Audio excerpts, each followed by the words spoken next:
नमो नमः। हम कुछ और सुभाषित लेकर के आप लोगों के पास उपस्थित हैं। आज हम कुछ ऐसे ज्ञानपूर्ण सुभाषित पढ़ेंगे। वृथा वृष्टि समुद्रेषु वृथा तृप्तस्य भोजनम् वृथा दानं समर्थस्य वृथा दीपो दिवापि च। कहते हैं कि वृष्टि अगर समुद्र में हो तो समुद्र के लिए किसी भी कार्य का नहीं होता है। जिसके पास में जिसका पेट भरा हुआ हो उसके लिए अन्नदान, जो भोजन हम देते हैं, वह उसके लिए किसी लायक नहीं होता, किसी भी कार्य पूर्ण नहीं होता है। वृथा दानम समर्थस्य, जिस व्यक्ति के पास में बहुत धन संपत्ति हो, बहुत पैसा हो, उसके लिए आप अगर कुछ भेंट दो तो वह भेंट उसके लिए किसी भी कार्यरत नहीं है, वह भेंट उसके लिए व्यर्थ ही है। उसी प्रकार यदि दिन में हम दीपक जलाते हैं तो सूर्य के सन्मुख वह दीपक, जो दीपक हमने जलाया है, वह दीपक व्यर्थ है, क्योंकि सूर्य से तेज, सूर्य के प्रकाश के सामने दीपक की प्रकाश तीक्ष्ण नहीं हो सकता है, वह प्रतीकमान नहीं हो सकता। नरस्याभरणं रूपं रूपस्याभरणं गुणः गुणस्याभरणं ज्ञानं ज्ञानस्याभरणं क्षमा। कहते हैं नर का आभूषण जो है ना, वो उनका रूप होता है। और रूप का आभूषण क्या होता है? तो रूप का आभूषण उस व्यक्ति का गुण होता है। अगुणस्याभरणम ज्ञानम, गुण जो है ना वो आभरण, उसका आभूषण क्या होता है? तो उस गुण कहाँ से आता है? तो ज्ञान से आता है। और ज्ञान का आभूषण क्या होता है? तो जब ज्ञान हो जाता है तो उसमें एक क्षमाशीलता आ जाती है, तो वह व्यक्ति को क्षमा करना सीख जाता है। तो ज्ञान का आभूषण जो है वह क्षमा है। तक्षकस्य विषं दन्ते मक्षिकायाश्च मस्तके वृश्चिकस्य विषं पुंछे सर्वांगे दुर्जनस्य च। कहते हैं कि सांप के दांत में जहर होता है। मक्षिकायाश्च मस्तके, जो मक्खी होते हैं ना, उसके मस्तक में जहर होता है, सिर में जहर होता है। और जो वृश्चिक है उसके पूंछ में जहर होता है। लेकिन जो दुर्जन व्यक्ति है, जो दुष्ट प्रवृत्ति के व्यक्ति है, उनके पूरे शरीर में जहर होता है। वह अगर कुछ बोलते हैं तो उसमें भी ऐसा प्रतीत होता है कि वह विष उगल रहे हैं, विष निकाल रहे हैं। वह अगर चलते हैं तो लगता है कि जैसे कि जहर घोलते हुए चल रहे हैं।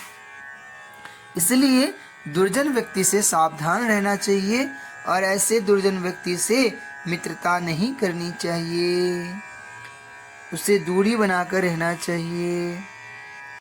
गंगा पापं ससीतापं दैन्यं कल्पतरुस्तथा पापं तापं च दैन्यं च ग्रन्थि संतो महाशया। यहाँ पर सज्जनों की संगति की महिमा बताते हुए कहा है गया है कि गंगा के स्नान से जैसे सब पाप धुल जाता है, चंद्रमा के दर्शन से जितने भी ताप होते हैं अर्थात गर्मी होती है वो धुल जाते हैं, शांत हो जाते हैं। कल्प वृक्ष का दर्शन करने से दरिद्रता का निवारण हो जाता है, दरिद्रता दूर हो जाता है। इसी प्रकार जो सज्जन व्यक्ति की संगति करता है ना, उसके सारे पाप ताप दरिद्रता यह सभी दूर हो जाते हैं।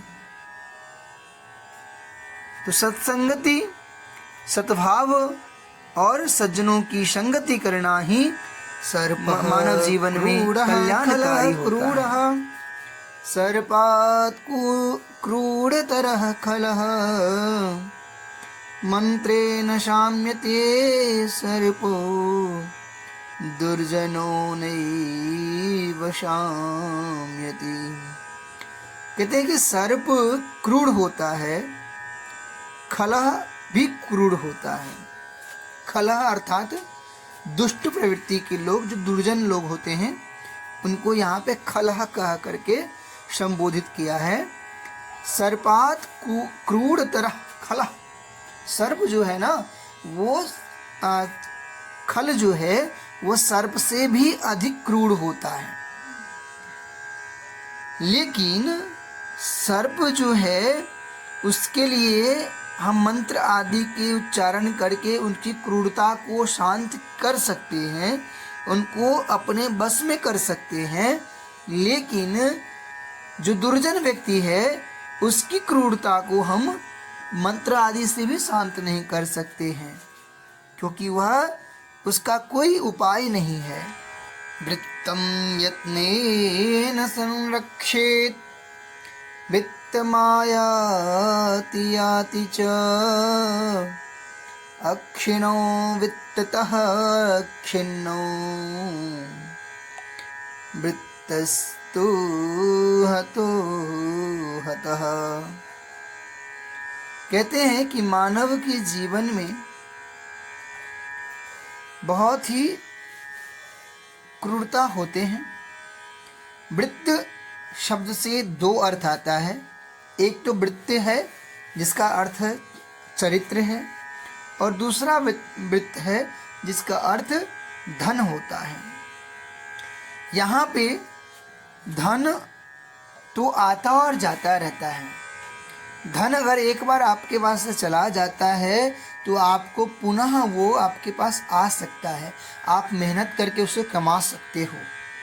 लेकिन आपकी चरित्रहीन अगर आप हो जाते हो, आपके चरित्र पे अगर किसी भी प्रकार का दाग लग जाता है तो वह दाग धुलने में और आप फिर से चरित्रवान बनने में आपको कई वर्ष लग जाएंगे। हो सकता है कि आप उस तरह फिर से न हो पाओ। इसीलिए कहते हैं कि वृत्त की यत्न तो करनी चाहिए, धन कमाने की कोशिश तो करनी चाहिए, पर धन की हानि से कोई नुकसान नहीं है। पर आपकी चरित्र जो अगर आपका खो गया, चरित्र पे अगर दाग लग गए, तो फिर उसके लिए आपको कई वर्षों तक मेहनत करना पड़ सकता है, और वह आपका चरित्र पाना बहुत ही कठिन और मुश्किल हो सकता है। व्यक्ति को अपनी जीवन शैली और अपनी स्थिति को समझनी चाहिए। संजीवनी दृष्टि के अनुकूल अपने ऊपर अपनी समृद्धि और अपनी जीवन शैली को अच्छी तरह से जीना चाहिए। न कश्चिदपि जानाति किं कस्य स्वो भविष्यति अतः स्वः करणीयानि कुर्याद्यैव बुद्धिमान। कहते कोई भी यह नहीं जानता कि आने वाले कल को क्या होगा, इसलिए बुद्धिमान व्यक्ति जो कार्य उन्हें करना हो उसे आने वाले कल के लिए नहीं छोड़ते, आज ही उस कार्य को कर लेते हैं। इसी को एक हिंदी में भी कहा गया है, कल करे सो आज करे, आज करे सो अब, पल में पल भर राखिए, बोहरी करेगी कब। मेरे इसका अर्थ है कि कल करे सो आज करें, कल जो हमें करना है ना वो हम आज ही कर लें। आज करे सो अब, और जो आज हमें करना है पूरे दिन में कभी भी, वह हम अभी करें, है ना। पल में पल भर राखिए।